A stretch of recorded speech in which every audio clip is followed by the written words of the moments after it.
sinking in? Ang bigat niya. But of course, thank the Lord for this blessing kasi nga it was unexpected for me to be here.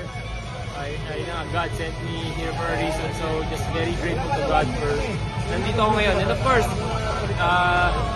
Coach Tim was semis, gold medal game, talagang binigyan niya ako ng trust kahit short minutes, talagang I was happy na kahit anong rule ibigay sa akin.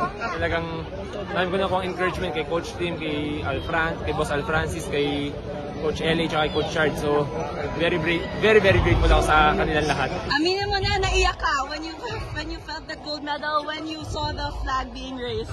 Yes, it's a different feeling na talagang umangat yung flag natin nasa pinakataas siya. So, it's really, kumbaga sa mga achievements ko sa career ko, it's up there. So, talagang thank you God for this blessing talaga. So, who would you dedicate the medal to? Of course, una kay Lord, and at the same time talagang si Selena, yung wife ko, kasi talagang the unwavering na support niya sa akin. Hindi na nga nanonood ng game, nagdadasal na lang. So talagang, makikita ko si Selena soon. Oh, okay.